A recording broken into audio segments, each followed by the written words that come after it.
कांग्रेस और आम आदमी पार्टी आप के बीच लोकसभा चुनाव के लिए सहमति बन गई है।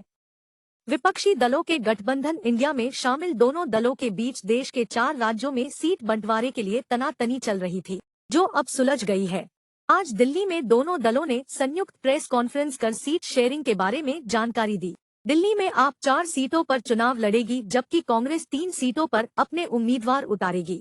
आपके उम्मीदवार नई दिल्ली, दक्षिणी दिल्ली, पश्चिमी दिल्ली और पूर्वी दिल्ली में चुनाव लड़ेंगे, जबकि चांदनी चौक, उत्तर पूर्वी दिल्ली और उत्तर पश्चिम दिल्ली में कांग्रेस के उम्मीदवार चुनाव लड़ेंगे। दोनों के बीच सीट बंटवारे का संभावित फॉर्मूला सामने आया है।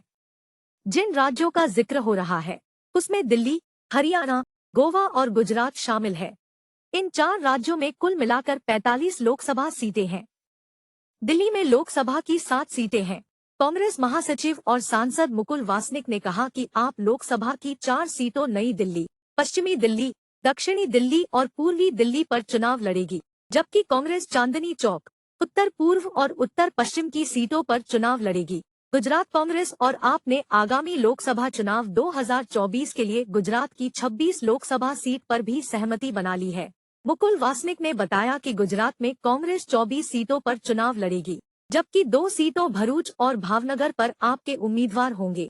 हरियाणा की 10 लोकसभा सीटों में से कांग्रेस 9 सीट पर चुनाव लड़ेगी, जबकि एक कुरुक्षेत्र लोकसभा सीट पर आप अपना उम्मीदवार उतारेगी। कांग्रेस महासचिव मुकुल वासनिक ने प्रेस कॉन्फ्रेंस में बताया कि गोवा की दोनों लोकसभा सीटों पर कांग्रेस अकेले चुनाव लड़ेगी। पंजाब के लिए गठबंधन पर बात नहीं बनी।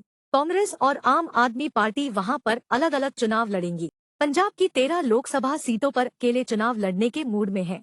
दिल्ली के मुख्यमंत्री अरविंद केजरीवाल ने पंजाब में 10 फरवरी को इसका ऐलान भी किया था। समाजवादी पार्टी और कांग्रेस ने यूपी एमपी की सीटों पर समझौता किया है। समाजवादी पार्टी उत्तर प्रदेश की 80 लोकसभा सीटों में से 17 सीटें कांग्रेस को देगी।